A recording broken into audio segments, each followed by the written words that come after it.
It doesn't look like it in the picture. I hope I look like a badass fighting these things. Yeah, I'm impressed.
much.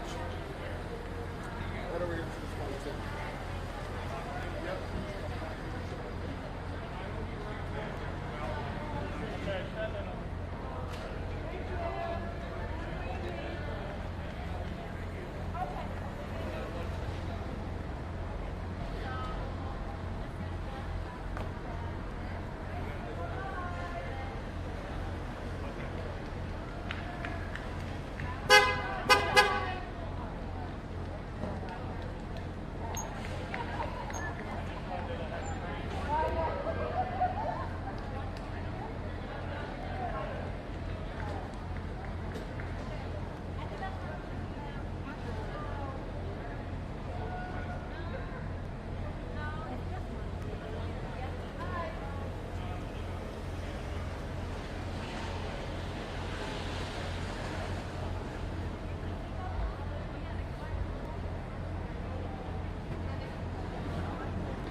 Speak.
好谢谢，有你在什么？有你的在，你搞的是好谢谢，有你在什么？有你的脸上，你搞的是好谢谢，有你在什么？有你的脸，你搞的是好谢谢，有你在什么？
Thank y'all to y'all lonely go-go Kelsey. What's up, Bree? Wayne Palmer. What's up, Keith? What's up, Lisa? Damn, Y'all want to hear that Country Club 1 tonight? We ain't hit that. You got Country Club 1 tonight. No, one more joint, man. One more. T.O.B. and Club Godzilla. We gonna tear that motherfucker up tonight. Come on out tonight. That's all our time. Y'all want to hear that new T.O.B.? Come on out tonight. We all got to be Club 1, T.O.B. and Godzilla tonight. What's Ashley? Hey, ooh, Ashley. Hey, I get hard when she walk past me. Hey, hold on, Miles. Hold on, Miles. Ooh, Ashley. Hey, I get hard when she walk past me. All right, so look, we about to head out, man. They kicking us out early tonight, unfortunately. We appreciate y'all to getting the whiff of this mochella, man. If y'all can't tell by the fragrance. This is DC Culture right here, the T.O.B. band, and show all in all, though. We out here to make sure this Trump's last election. I know a lot of y'all voted. We making sure they count every vote. We out here to defend democracy, man. Dissent patriotic. We appreciate y'all for standing with us tonight, man. In the Long Live Go-Go and the T.O.B. band and show. Before we leave, man, MPD, can you please stop killing us? We see y'all standing in the shadows, man. Stop killing us, man. Y'all make sure y'all stay safe out there. Watch y'all diet, man. Make sure y'all drinking plenty of water. Get home safe, man. If anybody love you, I love you. Before we leave, Karan Hill and Mom want to say another thing or two to y'all, man. Karen Hilton. Yo, before we leave out of here, we out here for a reason to get justice. Again, justice for Karan. I appreciate each and every one of y'all. We out here, justice for Karan. Like I said, all of y'all do what y'all do. When y'all go back wherever y'all come from and they cut y'all and stop y'all, remember, it's a no pocket check. They can't check y'all pockets. So when they come to y'all to talk that bullshit, understand they will not chase y'all down for what's in y'all pockets. You understand? That's how my baby died. Fuck the bullshit about the helmet. The niggas chased him down for the money in his pocket. All of y'all know what the fuck I'm talking about. Because all of y'all out there. So like I said, Northwest, Southwest, Southeast, DC, no check. Babies, understand, no check. They can't check y'all. They will not chase y'all. Justice for Karan. Justice for Karan Hilton. Justice for Karan. Justice for Karan. Justice for Karan. Justice for Karan. Remember, and don't forget all of y'all, no pocket check. You understand? No pocket check. Prevention is better than cure. Remember, we can prevent them from fucking with y'all. So we're gonna cure all of y'all from dying. We want to see y'all next time, you understand? Justice for Karan, of all of y'all. Justice for Karan. Thank you, Miss Karen. Y'all make some noise for Miss Karen, man. Take a lot of heart to come out here, but it is justice for Karan, man. Justice for Deon K. Justice for Marquise Austin. Justice for Breonna Taylor, man. George Floyd and the rest of them, man. This shit keep happening over and over. Y'all make sure y'all keep each other safe. Y'all look over each other back, man. You are your brother's keeper. You are your sister's keeper, man. Fuck 12. And it definitely is demilitarize the police, man. And they wonder why we out here screaming that. We don't need to give them more money so they can think they the army. They work for us. They supposed to protect and serve, man. You heard what the lady said. No pocket check. Throwing y'all P's and Q's, man. Y'all staying around y'all way, doing what y'all do, man. Getting y'all money or whatever it is y'all doing, man. Y'all make sure y'all stay safe. Watch each other's back. We keep us safe ultimately, man. Dissent patriotic. Tonight was a celebration of democracy. Y'all make sure y'all know that. But all in all, I want y'all to know this. I want y'all to learn about the Electoral College, man. I want to make sure y'all vote in the local and citywide election. Y'all make sure y'all vote for y'all council members. If y'all live in Maryland, y'all make sure y'all vote for y'all judges, etc., etc. All in all, though, they need 270 electoral votes to be able to win the presidency. Each state has a certain number of electoral votes, and those people actually are supposed to vote with y'all vote, which is the popular vote. But what they do sometimes is vote against y'all. That's what happened the last election. So I want y'all to learn about the Electoral College, man. And that's that bullshit we face with. We need statehood for DC, and we need a fucking just system, man. Not one that was built by fucking white supremacy, man. Y'all make sure y'all learn this shit. We headed on out of here. Y'all make sure y'all be safe, man. I love y'all if anybody love y'all. Long live go-go, man. Living testament to turning your passion into profit, and anything is possible, man. I'm going to catch y'all next time. Love y'all. We gone. I go by the name of Yada Yada. Please don't call me a dear. Thank you.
Oye, pero ustedes no cantan si no hay músicos.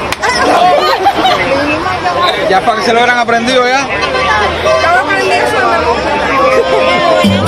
Dale, dale.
Hoy esta juventud está perdida.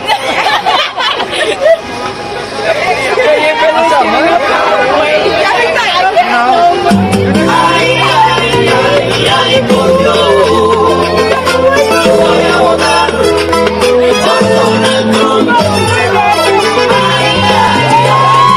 por Dios, voy a votar por Donald Trump. Mi gente sale a votar sin miedo a la calle. No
Yo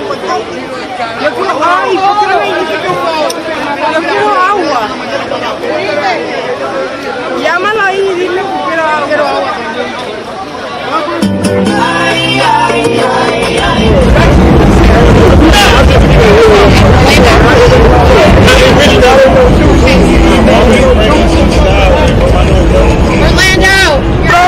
Orlando, you're hot.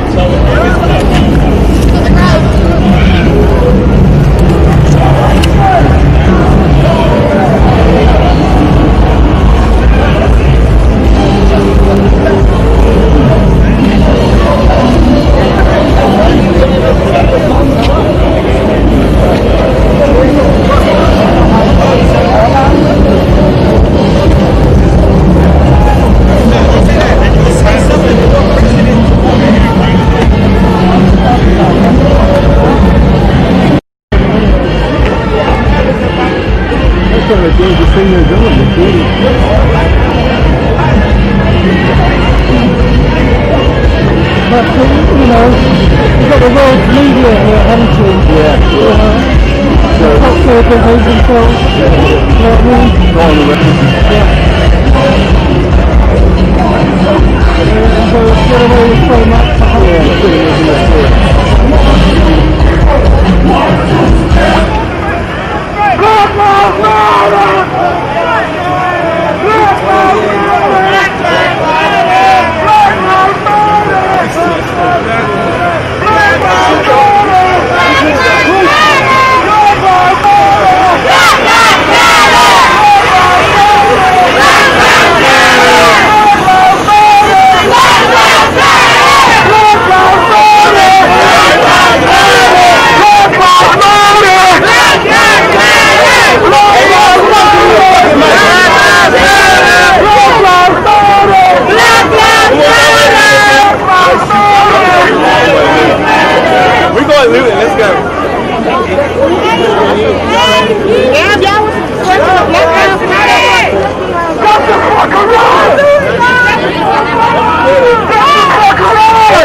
Bring it in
They retreat. Fuck the police! Fuck the police! Fuck the police! Fuck the police! Fuck the police! What y'all scared?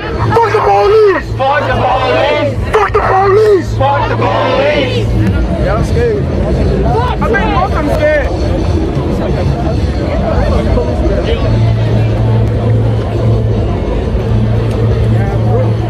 You good, bro? Huh?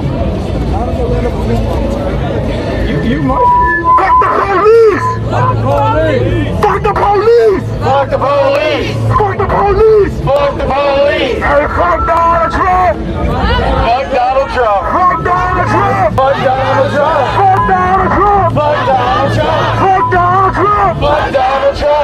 Fuck Donald Trump! Fuck Donald Trump! Fuck Donald Trump! Fuck Donald Trump! Fuck Donald Trump! Fuck Donald Trump! Fuck Mike Pence, baby! Fuck you! Hey, fuck Mitch McConnell, dummy! Fuck Mitch McConnell! Fuck Donald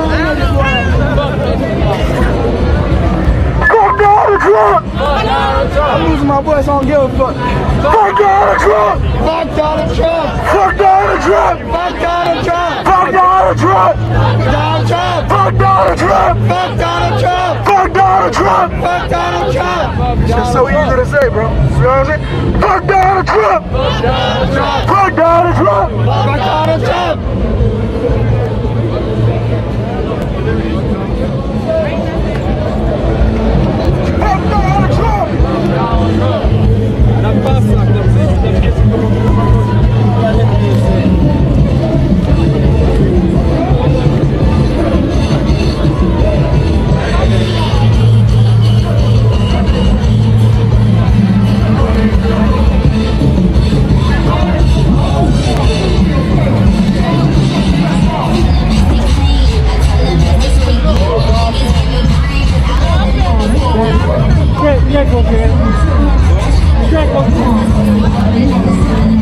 Where'd that guy go?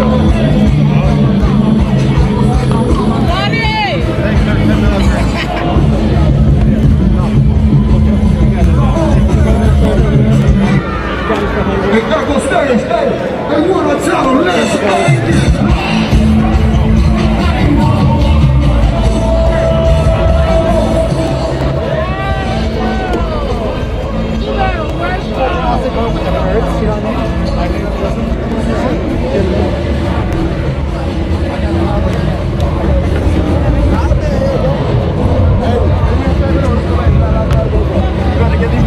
Let's go.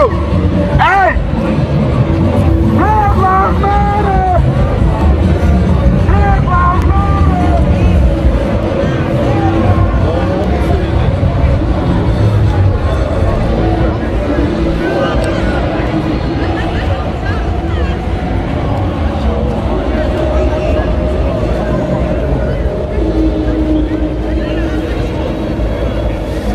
I just sent you my location, bro. I'm in on where my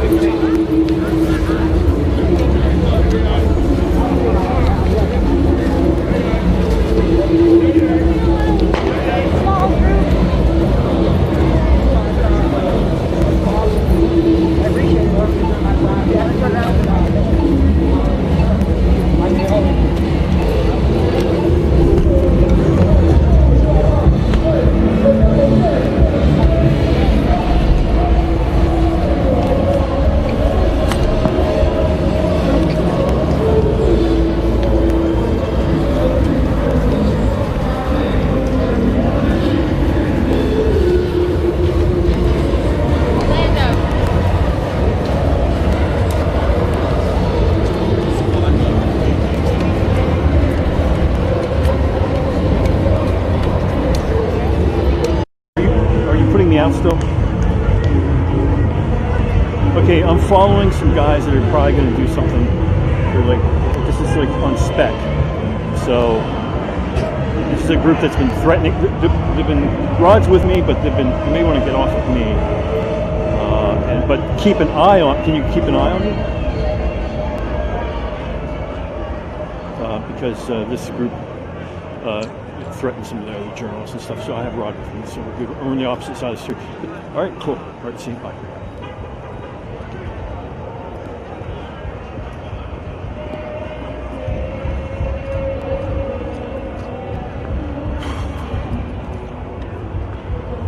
So he's off of us generally. He's going to get off of us for a while. So we'll just go fishing.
already rested like 4 months.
Hey, listen, there's a couple choices here. I can either stay with this go-go truck, which you've seen online, Or I don't know if you have me out at all. Do you have me out? No. Yes. Okay. Should I stay with the go-go truck? Yeah, should I stay with the go-go truck or should I stay with the guys who are going to bust shit up later on?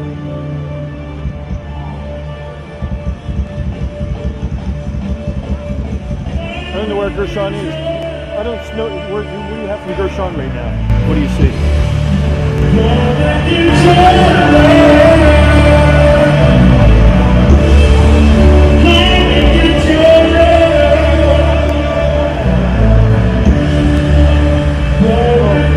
Yeah, okay. Well, I'll do that.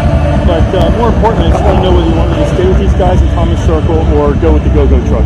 Because they're now separated by a great distance and I'm not going to run and chase them. So it's like a decision. And that group's looking... Okay, cool. We'll stay on these guys on spec. And the audio, when there isn't go-go trucks around, is okay. The audio is just hot because of the go-go trucks like outside. I do have both audio, both channels. I do. So talk to... it might be MCR. It's not giving it to you. So check with Warren or whatever. Okay, see you later. I think we're staying with this. Huh? We're going to stay with these guys for a while, see what they do. Gershon's somewhere around here. Have you seen him? No.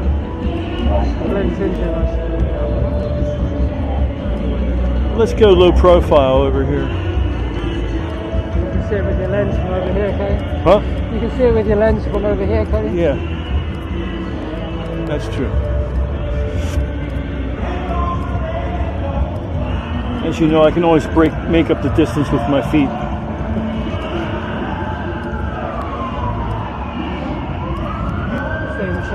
Yeah. At some point they're gonna. Yeah, there's a couple bicycle cops there. Someone's like.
Oh yeah.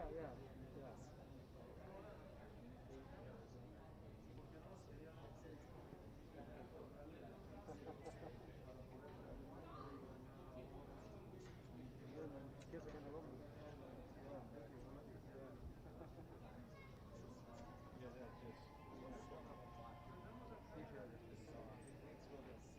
Yeah, was it good? Oh, good, right? Especially warm.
No one has left it. They're all supposed to eat together. So it seems to be good here.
Ya.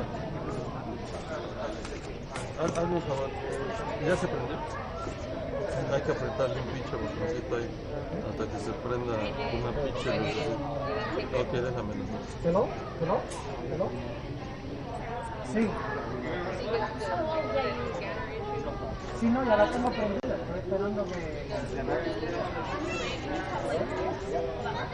Recuerda, porque dice que todavía estamos por más. Es que me acaban de llamar hace un minuto. Hace 15 segundos. Ahí está, ya dicen. No sé si ustedes que ahí ya está abajo.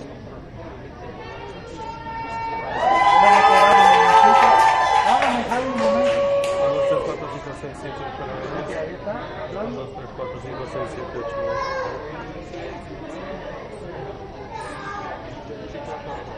Échate la mano un poquito más.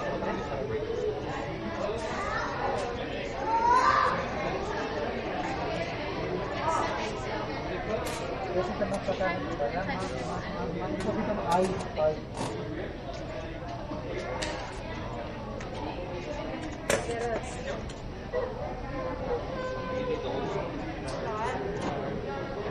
que hagas un mic check. ¿Quieres ponerlo? Que hables, Jaime, que hables. 2, 3, 4, 5, 6, 7. Estamos aquí en el estadio de los Dodgers, donde en unos cuantos minutos van a cerrar. Ok, bye. Bye.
Muy bien.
Que por lo menos aquí se ven las dos. No, es que sí quiero ver. Ay, así, ¿no? Se ve más eso.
Si habla Enrique aquí de los señores con Jaime García.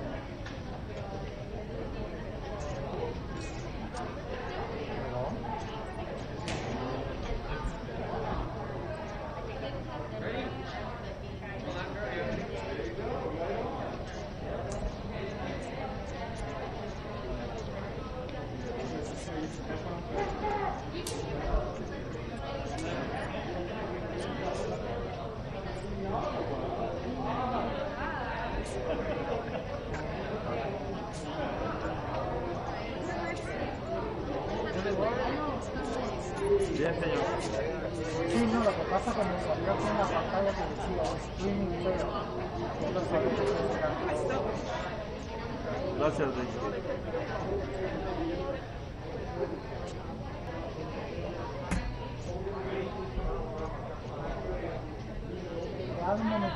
Entonces, 4-5, estamos aquí en el estadio Dodgers de Los Ángeles, el centro de votación, uno de los centros de votación en arena que se han establecido. Quítalo, quítalo.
Buenos días, buenas noches. Puedo decirte que la gente ha estado muy entusiasmada. Realmente las personas han venido a votar durante todo el día y lo que nos ha dado una gran lección esta pandemia en cuanto al registro electoral y sobre todo a la participación de electores es que el establecimiento de estos grandes centros de votaciones ha funcionado de una manera extraordinaria. No ha habido colas, no ha habido aglomeraciones, no ha habido ningún problema, por lo que realmente la jornada electoral de hoy ha sido exitosa.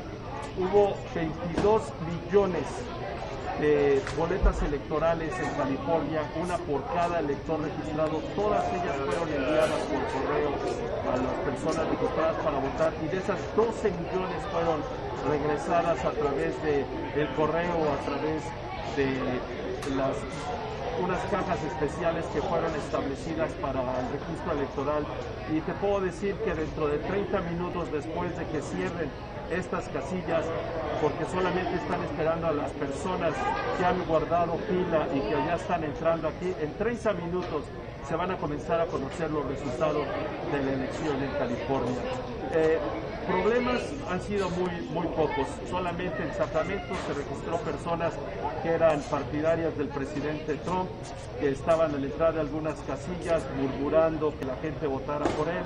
También en el condado de Orange hubo el caso de unas personas que tenían camisetas alusivas a la campaña del presidente, a los cuales se les pidió que para entrar a votar se las quitaran. Y en el condado de Riverside se registraron algunas filas porque California, igual que otros 20 estados del país, incluyendo Nevada, Illinois, Colorado, las personas podían registrarse para votar hoy mismo.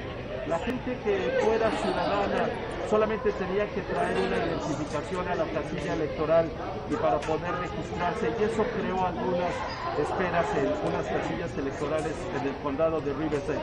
Podemos decir que ha sido una extraordinaria jornada electoral en California, y donde, como decías, Jorge Ilia, el favorito es el presidente Biden para llevarse los 55 votos electorales de este estado. Regresamos con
What's your name? I'll watch for you.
Circuit for the Reuters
principal aquí. Tacho popular, tacho popular. ¿Por dónde sale? ¿Por Panamá?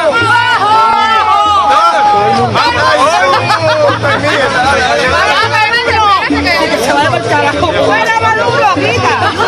¡Fuera Maduro! ¡Fuera Maduro! ¡Fuera Maduro! ¡Fuera Maduro! ¡Fuera Maduro! ¡Fuera Maduro!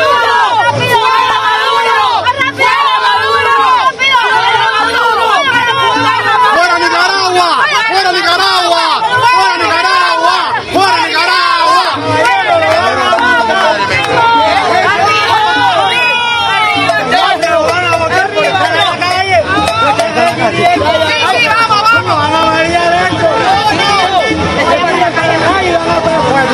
Tú estás patriótico aquí.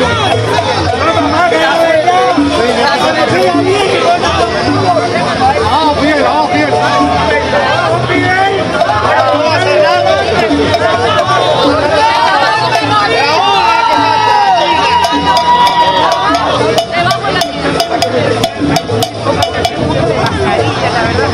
Mira que hablando en mascarilla, oye.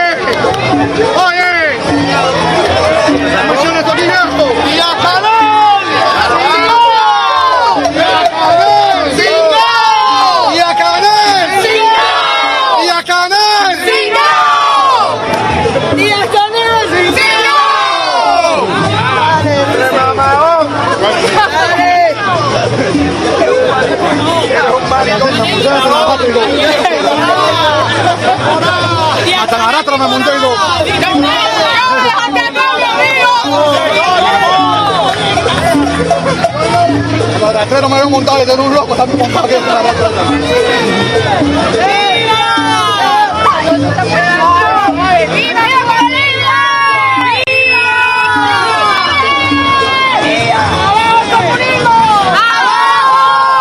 ¡Viva el capitalismo! Ahora.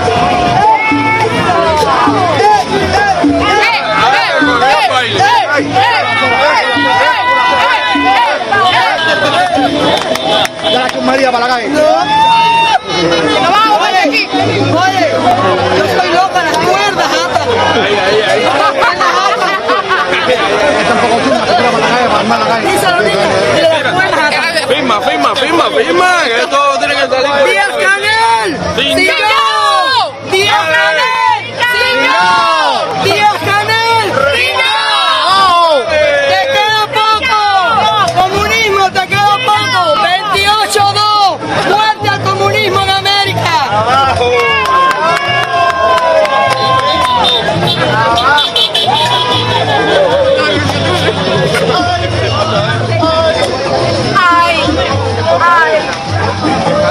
Yo creo que no voy mirando la muñeca esta. Habla.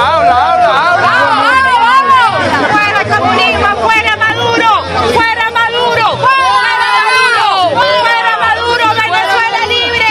¡Venezuela libre! ¡Venezuela libre! ¡Fuera Castro de Venezuela! ¡Afuera Castro de Venezuela! ¡Fuera Maduro! ¡Fuera Maduro! ¡Libertad económica!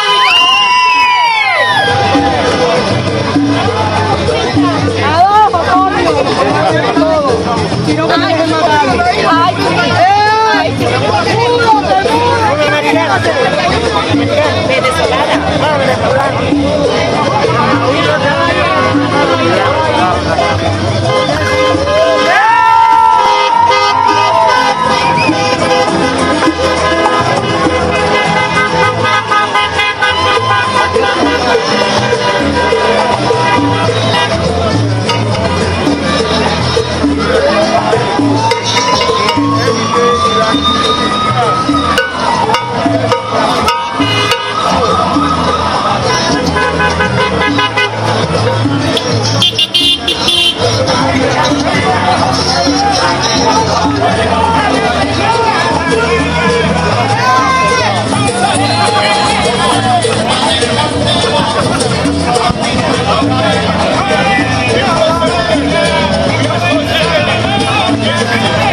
Fight stop! Fight hold! Fight hold!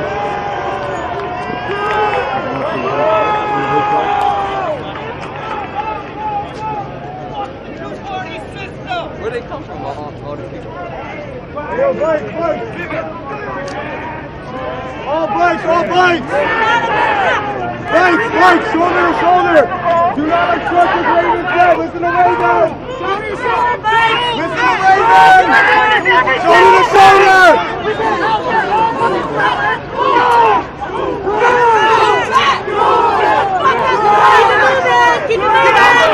Go! Fight hold!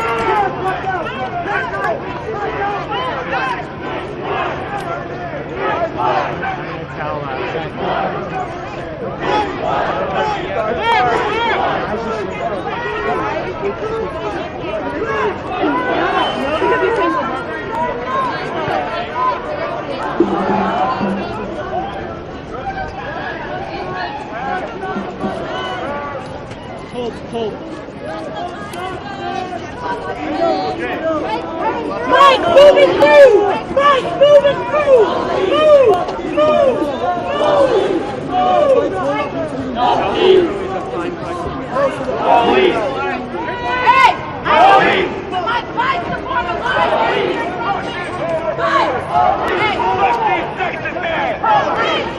Back up! Mike's right here! Mike's right here!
they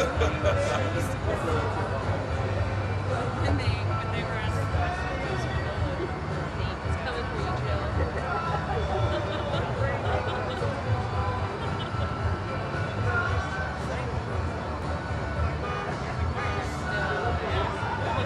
They're focusing on the work, so you want to make sure everybody not that guy.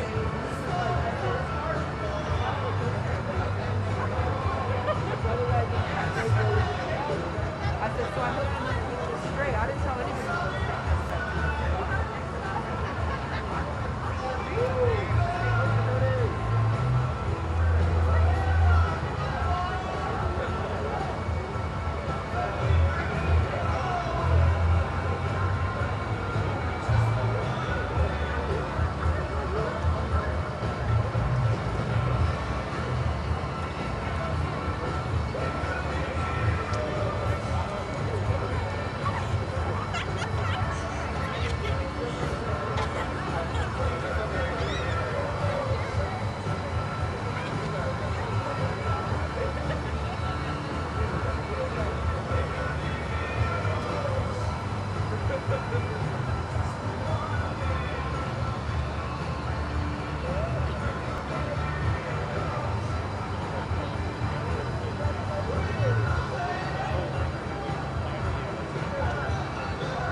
Carolina, too close to call. Texas, too early to call. Trump leads. Pennsylvania, too early to call, period. Michigan, same thing, too early to call. Georgia, too early to call. Arizona, too early to call. Biden leads. Wisconsin, too early to call. Minnesota, too early to call. Iowa, too early to call. Nevada, as we have just cataloged, too early to call. Here's the map. Oh, we have one more. Idaho to Donald Trump, your projected winner. That is no change from the 2016 map. Let's go to tonight's map, which you'll recall hours ago started in all gray without a single state filled in. That is about mirroring how these states have fallen tonight. We have so many in the margins yet to be decided. All indications are it will be days before we know. I am very eager to get to our next guest. He's been kind enough to be on our broadcast several of the past nights to talk about tonight, and that's James Carville. James, I need not remind you, you predicted this would be, hang on, we have a call in the Commonwealth of Virginia. Couldn't even introduce James. The projected winner in the Commonwealth of Virginia.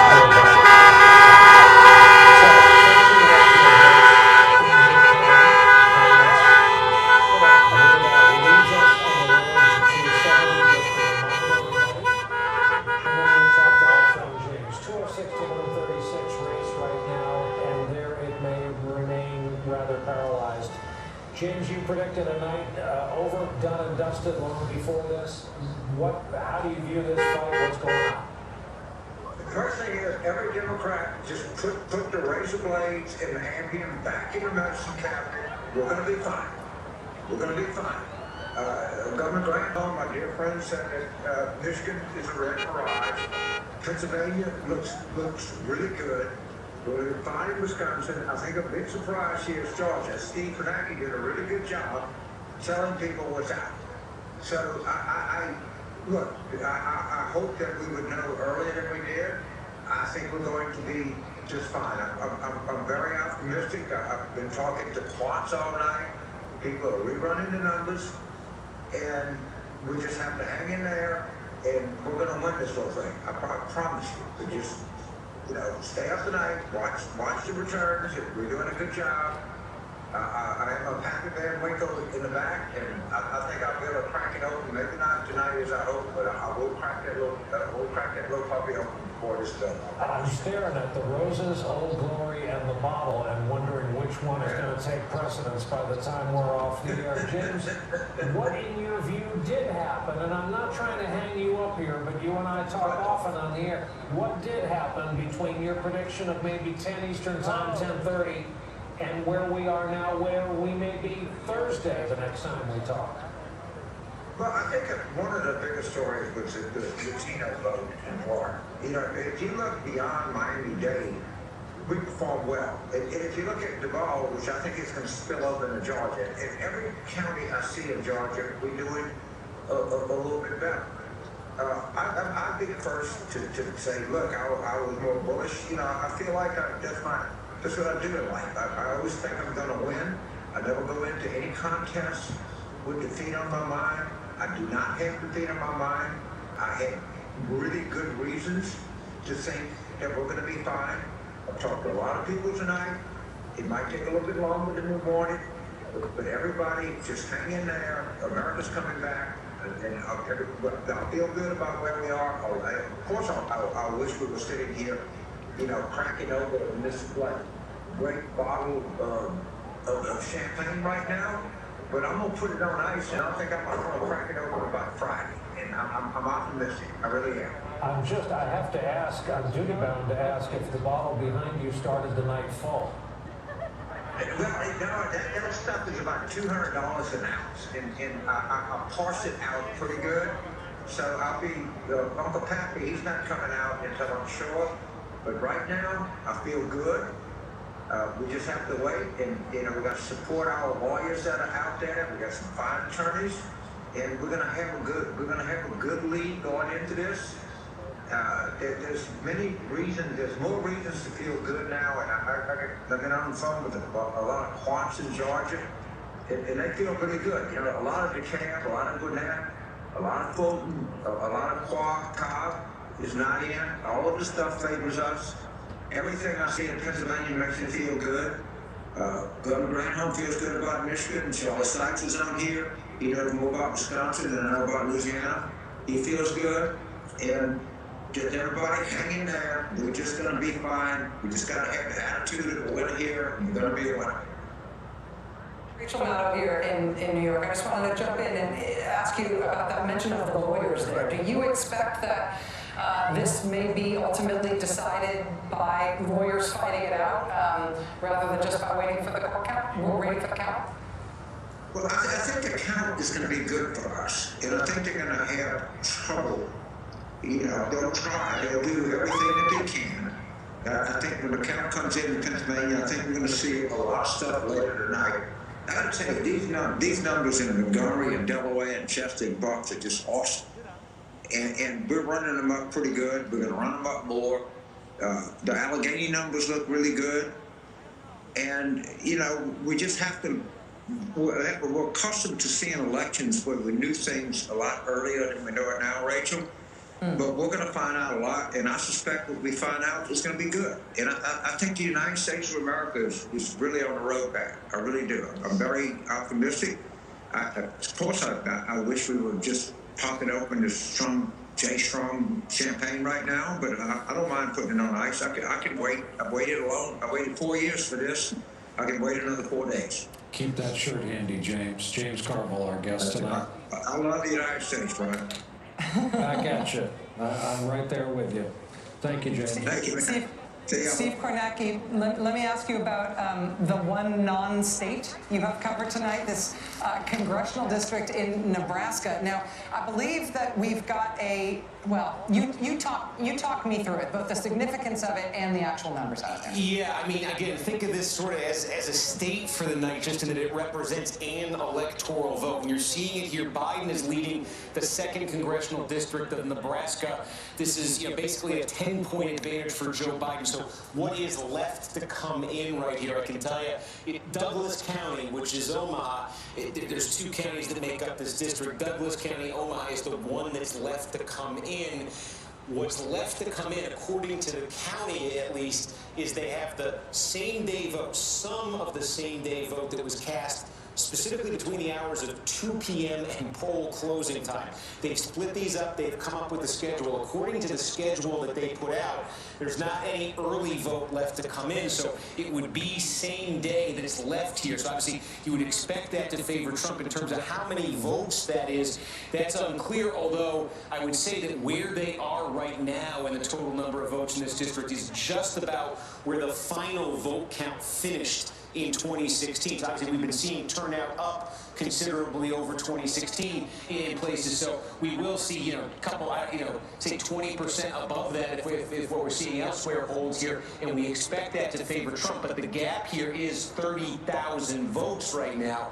Biden's advantage here. The significance of this, just in the road to 270, we're talking about this. If it comes down to this, where Trump is able to win in a Georgia, a Florida, a North Carolina, a Texas, you already saw Ohio, then that path is cut off for Biden, and a new one emerges. We've talked all about Arizona, talked about Wisconsin, Michigan, and then if he got that 2nd congressional district, and he would have to then hold on to Nevada as well. That's the Clinton state he has to hold on to.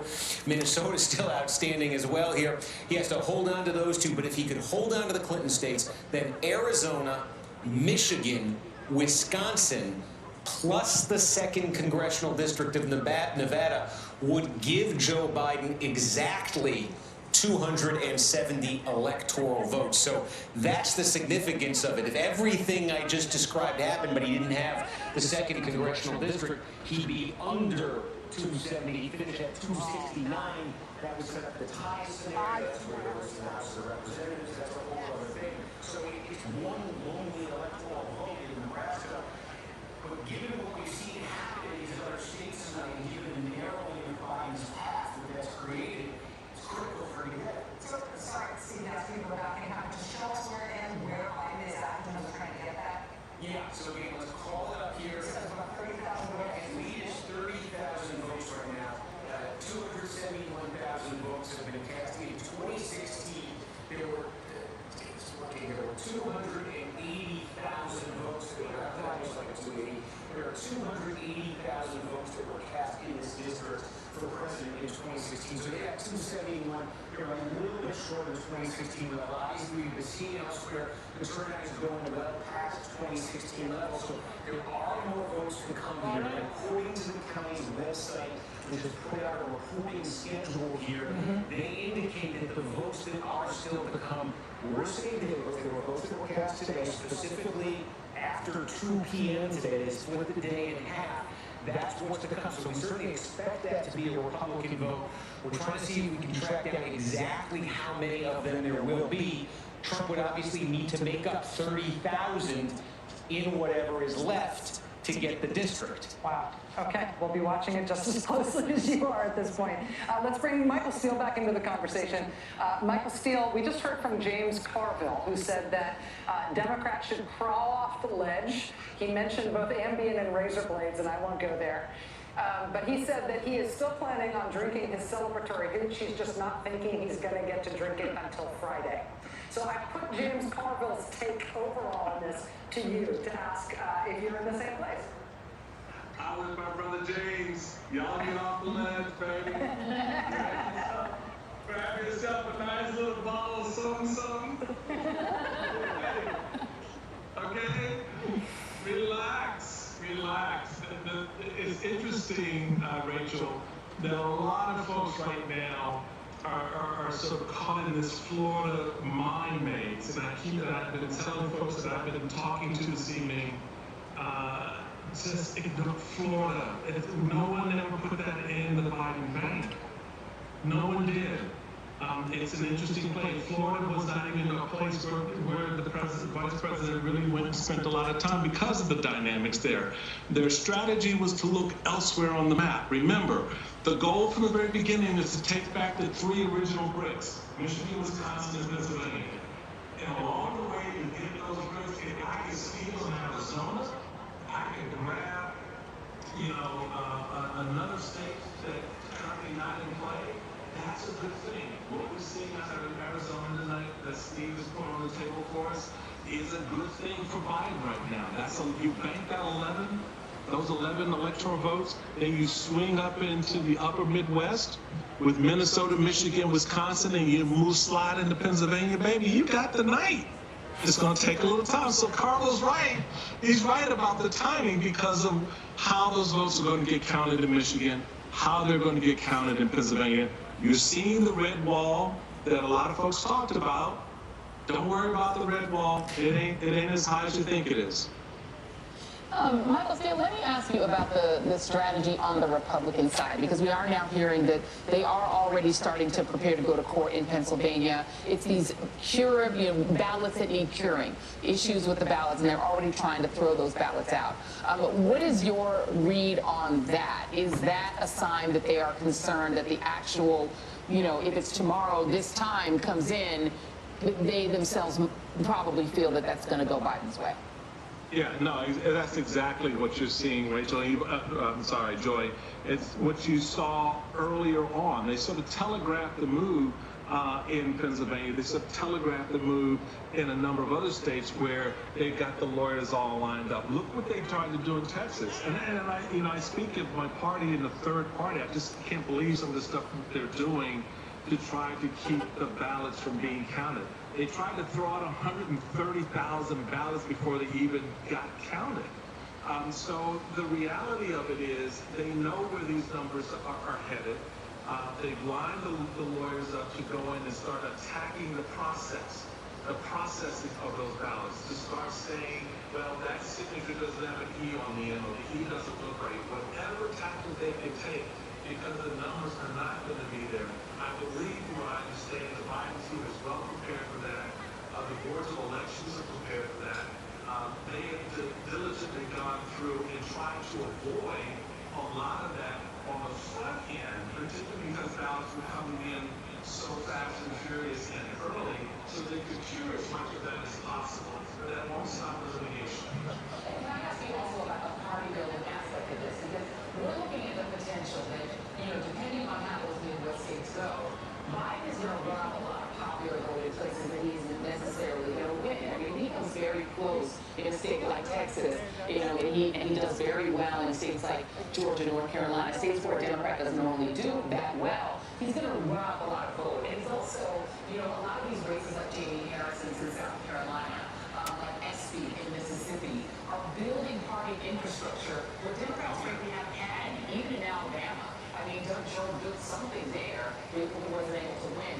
What would you say to Democrats who are despondent that there wasn't this blue wave all across the South about the party building aspects of what some of these candidates, these Senate candidates, like SB and Jamie Harrison bring to These guys are on the frontier. These men and women are out there. They're the trailblazers. Because if it's not them in this cycle, which is not in the case of someone like Jamie Harrison, he comes back on the next cycle, or the next senatorial race, or the next gubernatorial race, or whatever race he decides. He's built that platform, that infrastructure. How do you think Democrats are competitive in Texas today? It was because of what they did along the way. In Dallas, in Fort Worth, and elsewhere around the state, where they got voters to sort of rethink how they calculated their vote, rethink how they looked at Democrat candidates in a red state. So don't fret on this. Look at this as the baseline foundation that these candidates are laying out for future races. This is the warning flag for Republicans. That the Democrats have figured out how to build their bench, and they know they may not get it in this race. I'll go back to this point I made a little bit earlier with some folks. If Beto had decided to run in this cycle off of the foundation he built in 18, you're looking at a different map in Texas tonight.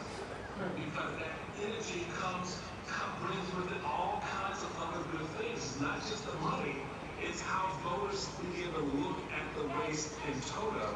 And someone like Beto in the race right now would help Biden pull the numbers up for the top of the ticket, as opposed to what a lot of people think conventionally that the top of the ticket is helping a down ballot candidate. Those of us who know this game and how it really works know what a Beto O'Rourke in a Texas race in 2020 would look like versus 2018. And Texas looks a lot bluer with Beto on the ticket than without in 2020. Michael Steele, former Republican Party chairman, sir, thank you very much for your words of calm and encouragement. Also, you're a good role model. I'm not going to say it. Since we have been talking with Michael Steele, we have learned that Joe Biden is due to be speaking within the next few minutes, right? He is indeed. It's going to be the same venue where we saw him accept the nomination in quotes during the virtual convention.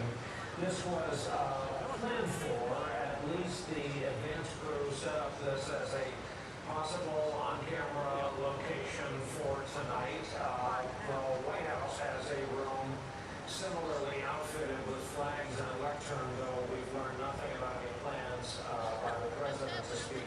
So we'll hear what Joe Biden has to say within the next 30 minutes, certainly, as we keep chasing down, and thanks to our friend Michael Steele for what was really an excellent treatise on the state of the political parties right now, these days.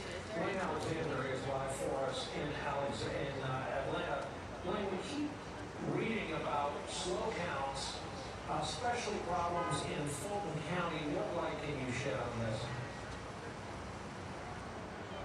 Yeah, all right, Brian. We've been hearing Steve talk about that cluster of counties near Metro Atlanta. The Democrats are really determining will go blue, they're relying on us to go blue. Well, a big part of what they're waiting on to get that final count is actually right there in that arena behind the State Farm Arena. It's familiar because of early voting.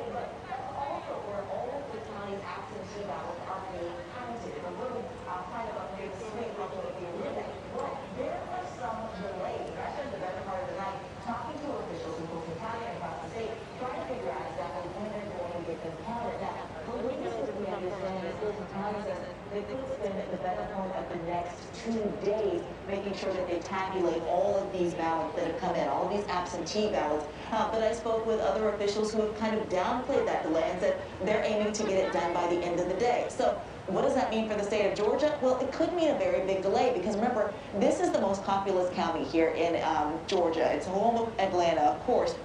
So the big question is, when can they get this done? And it also kind of flies in the face of what the Secretary of State told me earlier today, and that they're hoping to have all of these things tabulated across the state by noon tomorrow at the very latest. So remember, Brian, Georgia is facing a lot of eyes, a lot of pressure to get this right, not just because of its status as possibly swinging to lose, as Democrats hope, but because of the fact that we saw what we saw back in June, during the June primary debacle.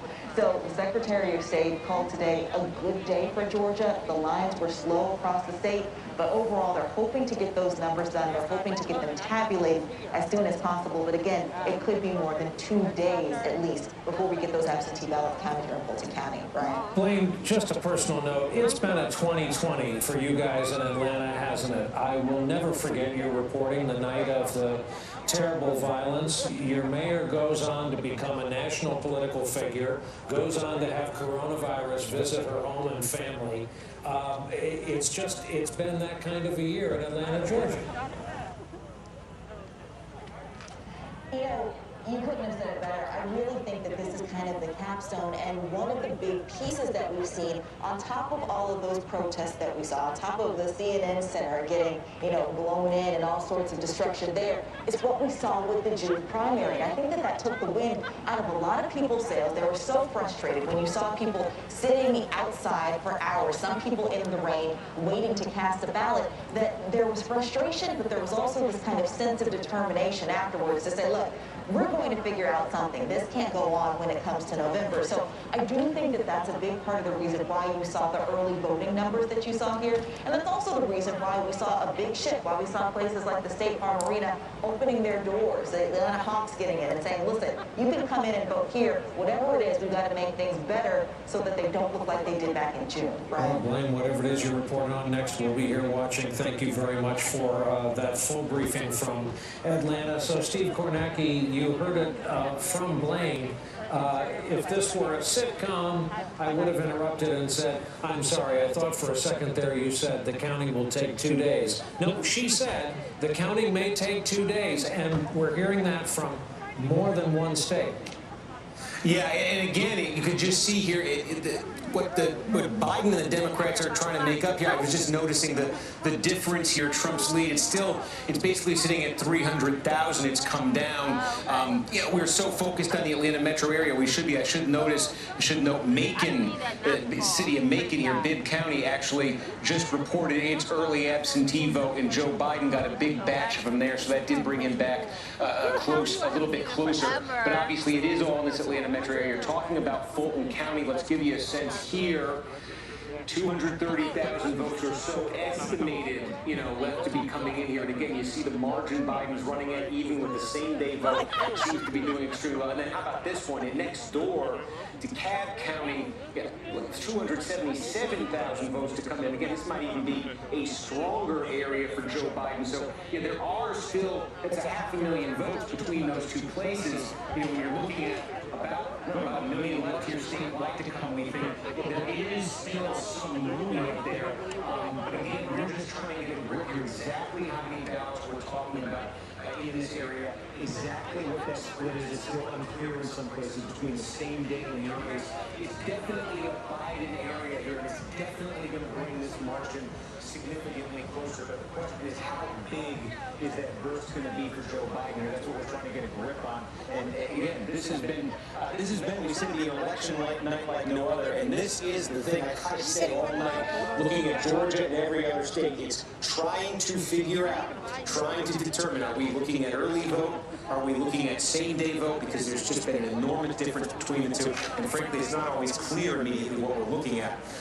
I haven't done an election like this before. Steve, let me just run something by you in terms of the way I understand what we're expecting in terms of the time horizon for this election. As far as I can tell, it seems like we're not a million miles away from a result in Florida and Texas. I'm not talking about NBC News characterizations or anything. I'm just thinking about the amount of the vote that's in. seems to me like we don't necessarily have dire or super long-term expectations for Arizona, Minnesota, Nevada, Iowa. Like, it doesn't seem like there's any reason to expect that those will be super long horizons. But we are getting explicit, not just warnings, but almost promises that it's going to be multiple days before we get results in Georgia, Michigan, Wisconsin, and Pennsylvania. Yeah, I mean, you just heard the report on Georgia. Yeah. So, you know, there's also, I would just say, I don't want to forget about this one, let me call it back up here. North Carolina remains uncalled. The margin is 76,000 votes for Donald Trump. Remember, the ballots that are in the mail right now that were postmarked, they will still be counted. We don't know how many there are. So that's another variable we're trying to figure out. How many more ballots are going to come in North Carolina? Could that still plausibly affect the outcome in North Carolina at about 75,000 vote margin? In Wisconsin, we are hearing, I'll show you Milwaukee County, and I think you were talking about this earlier, you know, core Democratic area, you see a lot of vote left to come. This happened in the 2018 midterm election. I think it was sometime around this point in the night of the 2018 midterm election, we suddenly got from the city of Milwaukee, we got their absentee vote all reported at once, and it completely changed the race to Democrat won the governor's race, and those votes were reported. I think sometime about late in the year, about 4 in the morning or so, I think we're going to get the mail-in vote from Milwaukee. So I think that could potentially be a very big piece of the puzzle in Wisconsin. You're just looking at the Trump lead over Biden here. If you went back to the 2016 level of Democratic support even in Milwaukee County, that would basically erase that Trump lead, that Trump advantage right now. There are other counties here that Trump is still gaining some voting here, but I think that's going to be a big one. You are seeing a lot of the vote come in. But the big wild card in Wisconsin, I got the sheet right here, is some of these counties, some of the municipalities, big cities within the counties like Milwaukee, count up their mail-in vote, count up their absentee vote at separate places, and report it all out late. And I think that happened in Milwaukee back in 2018, that governor's race, where Tony Evers won in the end. So there are a number of places here. I'm just looking, you know, in Milwaukee County, you got a few, Waukesha County. I think there's 38 or there's 39 of these. These are municipalities, generally larger places that do that sort of separate from the county. And those can come in later in a lot of cases, and I think Milwaukee's going to be one of them. Steve Kornacki, thank you very much. Let's go to our friend Claire McCaskill, former U.S. Senator from the great state of Missouri, who started off this night quite confident and who has retained the same smile and look of confidence over the course of the night as lots of other people who are Democrats or Republicans and Democrats have been speaking out. Claire, where do you see wow. Like, oh yeah, that's a little close. I feel like it's there. On the other hand, there is still a very easy path states where he is focused on.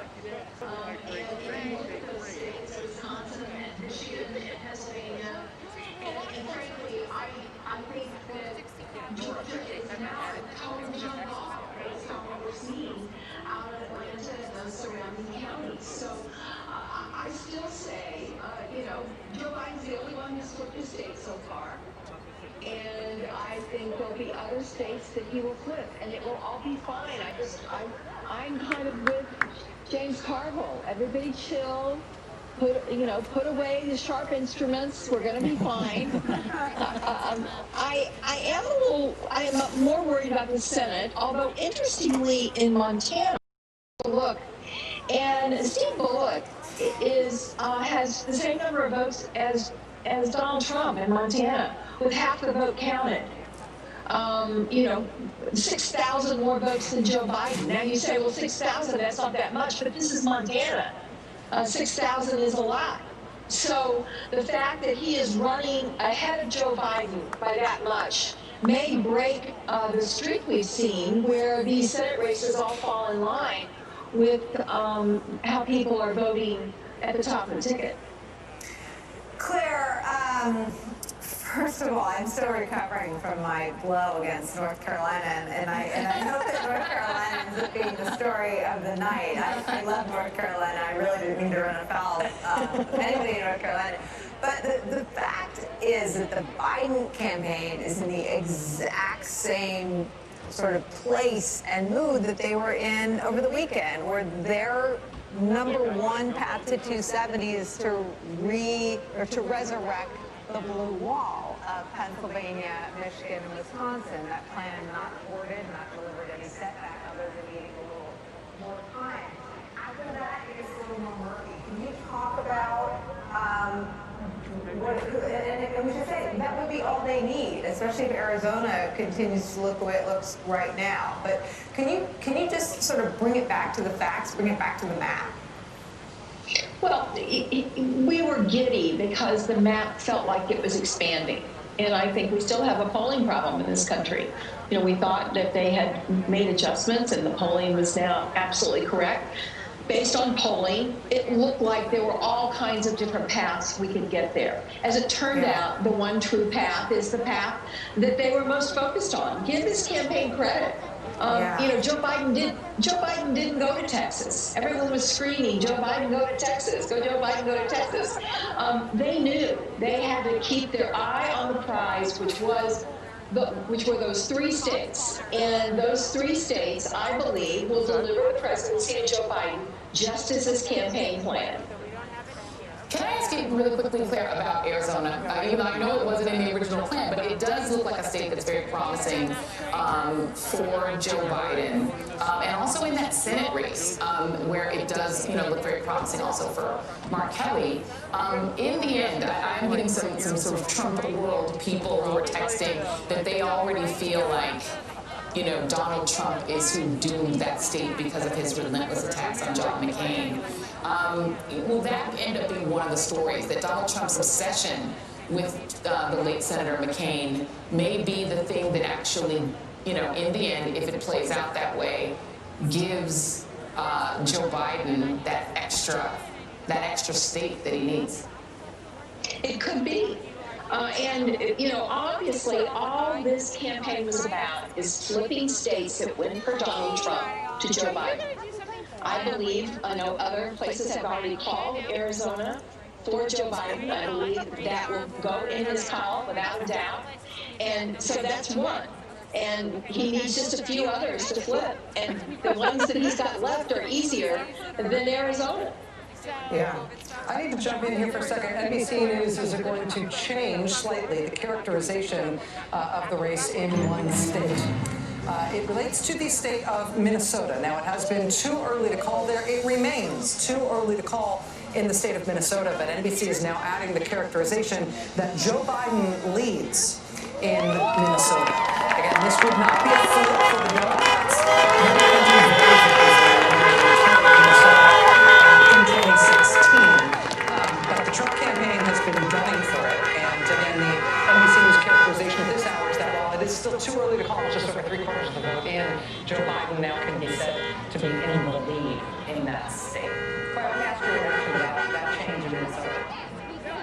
I'm very confident about Minnesota. Listen, you talk about knowing Minnesota. Amy Klobuchar knows Minnesota. She could recite to you every library address in every county of every state. This is someone who is very close to her state. She is very confident about what the results will be in Minnesota, and I believe Amy. In terms of what we are expecting to hear over these next few days, Claire, talk to me about the mental health of Democrats. While in Wisconsin and Pennsylvania results remain outstanding over a couple of days. That's what happens. It might not be in those states. It might be Georgia. It might be some other things. But talk to me about how Democrats and Republicans might approach that kind of delay differently. I'm watching here as Joe Biden's motorcade arrives for his expected launch in the next few days. I think that will be fine.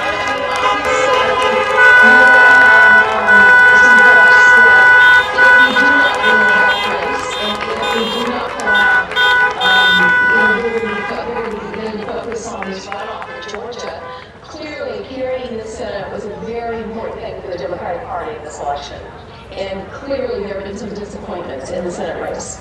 So the mental health around that is probably going to be as difficult as, or maybe even more difficult than the reality that we're going to have to just be patient. And I think Joe Biden will have to be patient. These votes are going to get counted. They've been cast. They're fully protected. We have good lawyers if Trump tries to pull tricks.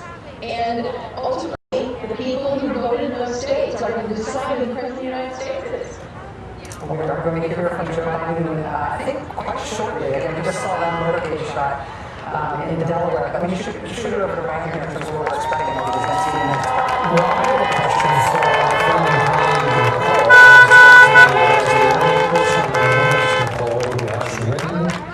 a statement along the lines of what we are bound to hear from a prominent national politician at a nervous moment to a national television audience as we see a kind of drive-in vigil outside this same venue where Biden accepted the nomination. In 2000 and 2004, there was no result. And 2004 was the most similar situation to tonight.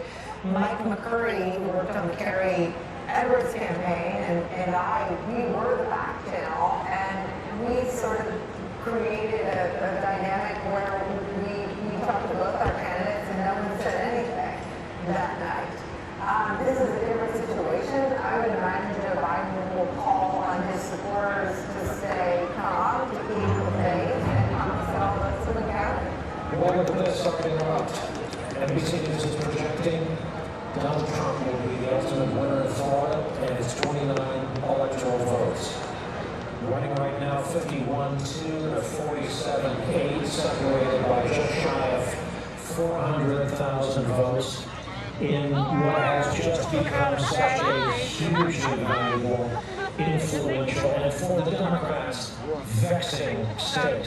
As Claire McCaskill and others have pointed out tonight to soothe the anxieties of her fellow Democrats, this was never a projected Biden state. It was on the wish list. It was hoped for. You don't send Barack Obama into a state you don't want. But the candidate himself did not make it a personal priority, preferring instead to concentrate on that blue wall we've been discussing, the very same blue wall that may take days to determine.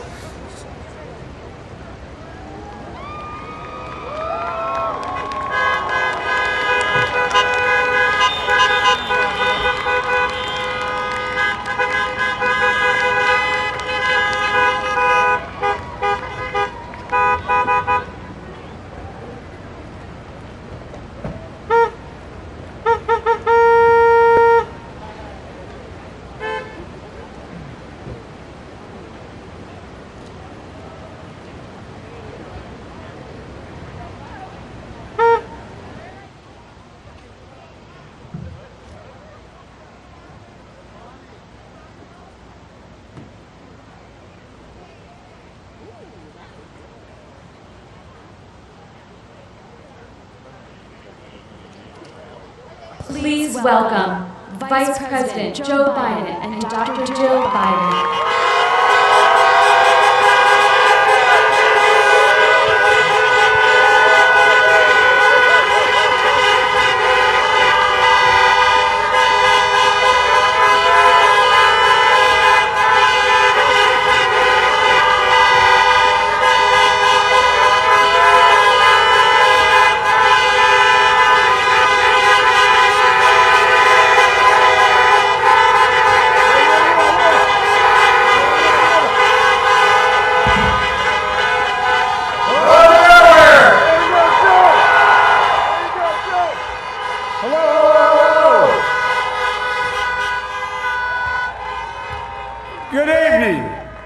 Your patience is commendable. We knew this was going to go long, but who knew we were going to go into maybe tomorrow morning, maybe even longer. But look, we feel good about where we are. We really do. I'm here to tell you tonight, we believe we're on track to win this election.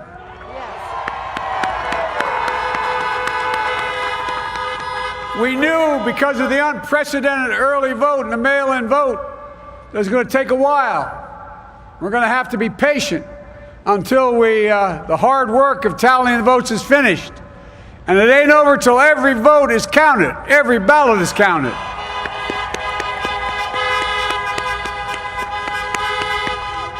But we're feeling good. We're feeling good about where we are. We believe one of the nets has suggested we've already won Arizona, but we're confident about Arizona. That's a turnaround.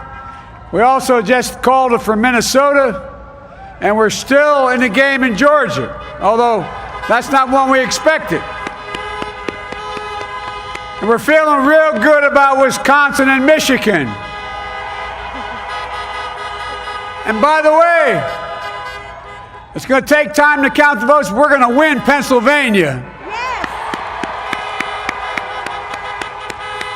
I've been talking to folks in Philly, Allegheny County, Scranton, and they're really encouraged by the turnout and what they see.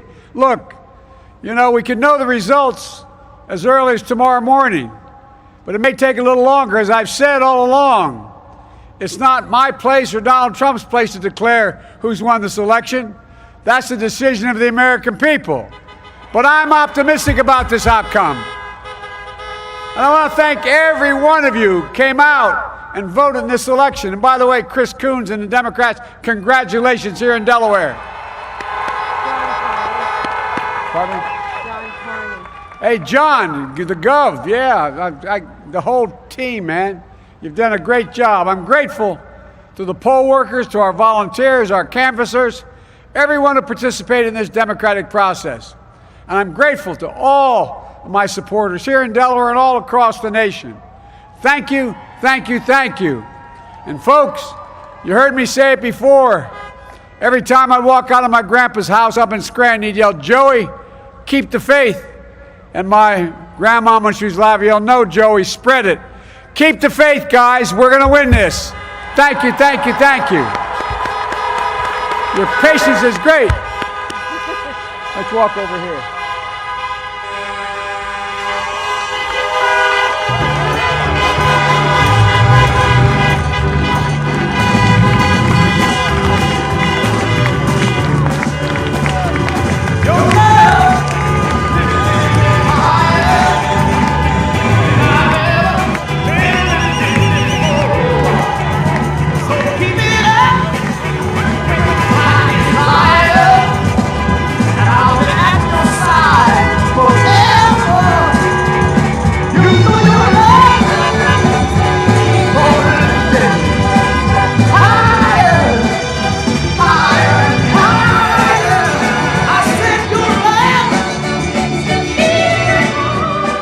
We'll be talking tomorrow. Thank you.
This is the secondary audio circuit for the Reuters live service.